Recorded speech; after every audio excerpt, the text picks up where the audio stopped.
Morning students, आज हम इस टॉपिक के अंदर जो हमारा civil second year yearly system के अंदर यूनिट सेकंड है उसके टॉपिक 2.21 यानी प्लॉटिंग ऑफ ट्रैवर्स को स्टडी करेंगे।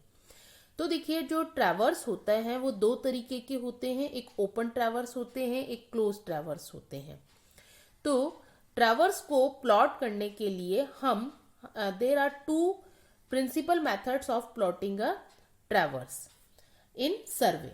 फर्स्ट मेथड जो होता है हमारा वो होता है एंगल एंड डिस्टेंस मेथड। तो इसके अंदर हम जो भी हमारा ट्रैवर्स है वो जिन भी लाइंस से, सर्वे लाइंस से मिलके बना हुआ है, तो उन लाइंस की हम डिस्टेंस को जरीब से मेजर कर लेते हैं और जो दो लाइंस होती हैं उनके बीच में जो हॉरिजॉन्टल एंगल होता है उसको हम कंपास की हेल्प से मेजर कर लेते हैं, जिसे हम बियरिंग बोलते हैं। ठीक है, तो फर्स्ट मेथड के अंदर हमने जो डिस्टेंसेस मेजर की हैं और जो एंगल, हॉरिजॉन्टल एंगल्स हमने कंपास की हेल्प से मेजर किए हैं उनको कंसीडर करते हुए ट्रैवर्स को बनाते हैं। दूसरा मेथड होता है हमारा कोऑर्डिनेट मेथड। इसके अंदर जो हमारे स्टेशन पॉइंट्स होते हैं यानी सर्वे स्टेशन पॉइंट्स होते हैं, ट्रैवर्स के अंदर जो जो स्टेशन हमारे होंगे उन सबके कोऑर्डिनेट्स को फाइंड आउट करते हैं हम, यानी कि उनके लॉन्गिट्यूड और लैटिट्यूड और डिपार्चर को कैलकुलेट करके और उसकी हेल्प से हम ट्रैवर्स ड्रॉ करते हैं। तो एंगल एंड डिस्टेंस मेथड के अंदर हम क्या करते हैं कि जो भी हमारी सर्वे लाइंस की डिस्टेंसेस मेजर की है हम उनको किसी स्केल के रेस्पेक्ट में चेंज कर लेते हैं और जो हमने एंगल्स यानी बियरिंग मेजर किए हैं उनको हम, जो नीचे तीन मेथड है इनमें से कोई भी एक मेथड यूज करके और उसकी हेल्प से हम ट्रैवर्स ड्रॉ करते हैं। ये जो होता है एंगल एंड डिस्टेंस मेथड, ये ज्यादातर काम में लिया जाता है और ये मेथड हमारा छोटे जो सर्वे होते हैं उनके लिए ज्यादा सूटेबल होता है।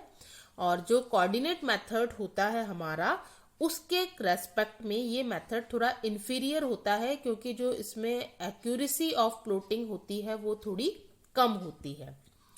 इसके अंदर एंगल एंड डिस्टेंस मेथड के अंदर हम इनको बाय प्रोटेक्टर यानी चांदी की सहायता से, by the tangent of the angle और by the chord of the angle यानी कि ज्योमेट्रिकल मेथड, इन तीनों में से कोई भी एक मेथड की हेल्प लेकर इस तरीके से हम इसमें ट्रैवर्स ड्रॉ कर लेते हैं।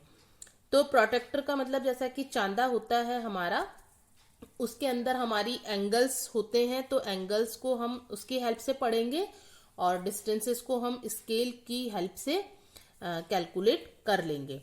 टेंजेंट ऑफ द एंगल के अंदर राइट एंगल ट्राइंगल जो होता है हमारा, तो इसके अंदर परपेंडिकुलर जो होता है वो आपके बेस इंटू टेन थीटा के बराबर होता है। तो इस प्रॉपर्टी को यूज में लेते हुए हम ट्रैवर्स को प्लॉट करते हैं।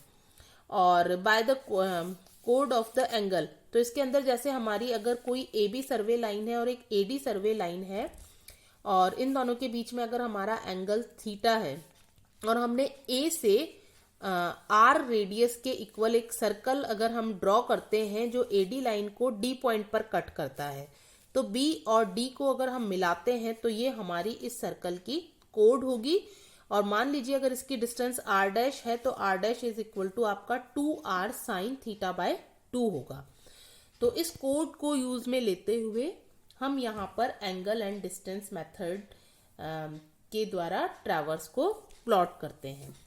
जो कोऑर्डिनेट मेथड होता है उसके अंदर हम सर्वे स्टेशंस को प्लॉट करते हैं उनके कोऑर्डिनेट्स को कैलकुलेट करके। तो ये मेथड जो होता है ये ज़्यादा मोस्ट प्रैक्टिकल मेथड होता है, ज़्यादा एक्यूरेट मेथड होता है और ट्रैवर्स बनाने के लिए।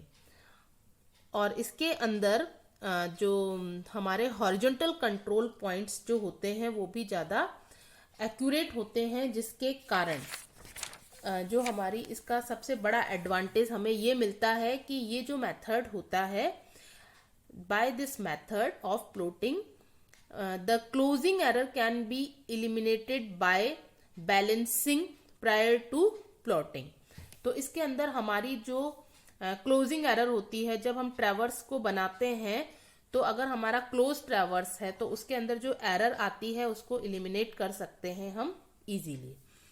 इसके अंदर हम ट्रैवर्स की कैलकुलेशंस के लिए यहाँ पर आपको ये दिखाई दे रहा है, तो इसमें जैसे हम बियरिंग जब हम पढ़ते हैं होल सर्कल बियरिंग में, तो हम नॉर्थ डायरेक्शन से क्लॉकवाइज डायरेक्शन में पढ़ते हैं। तो ये हमारा फर्स्ट क्वाड्रेंट होगा, तो इसके अंदर जो एक्स डायरेक्शन में यानी कि इस डायरेक्शन में और इस डायरेक्शन में जो हम ये वाली रीडिंग्स पढ़ेंगे ये हमारी होंगी डिपार्चर।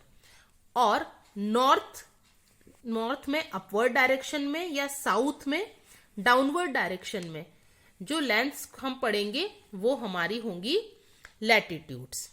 तो यहां पर अगर ये ए बी एक सर्वे लाइन है जिसकी होल सर्कल बियरिंग अगर आपकी थीटा है, तो इसके बी पॉइंट के कोऑर्डिनेट्स को अगर हम रीड करते हैं तो इसका जो लैटिट्यूड होगा वो एल कॉस थीटा होगा और इसका जो डिपार्चर होगा वो एल साइन थीटा होगा।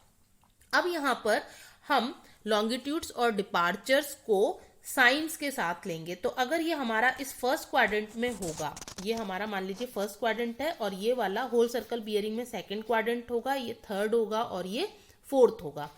तो होल सर्कल बियरिंग में अगर बियरिंग की वैल्यू 0 से 90 डिग्री के बीच में है तो लैटिट्यूड और डिपार्चर की वैल्यू पॉजिटिव होंगी। अगर हमारा होल सर्कल बियरिंग के अंदर जो हमने बियरिंग पढ़ी है उसकी वैल्यू 90 से 180 डिग्री के बीच में है, तो जो हमारा डिपार्चर होगा वो पॉजिटिव होगा और जो लैटिट्यूड होगा वो हमारा नेगेटिव होगा। और अगर हमारी होल सर्कल बियरिंग में हमने जो रीडिंग पढ़ी हुई है तो बियरिंग हमारी 180 डिग्री से 270 डिग्री के बीच में है, तो उस कंडीशन में हमारा लैटिट्यूड और डिपार्चर दोनों की वैल्यू नेगेटिव होगी। और फोर्थ क्वाड्रेंट के अंदर यानी कि अगर हमारे होल सर्कल बियरिंग की वैल्यू 270 से 360 डिग्री के बीच में है तो उस कंडीशन में हमारे लैटिट्यूड की वैल्यू पॉजिटिव आएगी और डिपार्चर की वैल्यू नेगेटिव आएगी। तो इस तरीके से हम साइन कन्वेंशंस को यूज में लेते हुए जो भी हमारी सर्वे लाइंस होंगी उन स्टेशंस के कोऑर्डिनेट्स को कैलकुलेट करेंगे और उसके बाद फिर हम इसके अंदर ट्रैवर्स को प्लॉट करेंगे। Thank you.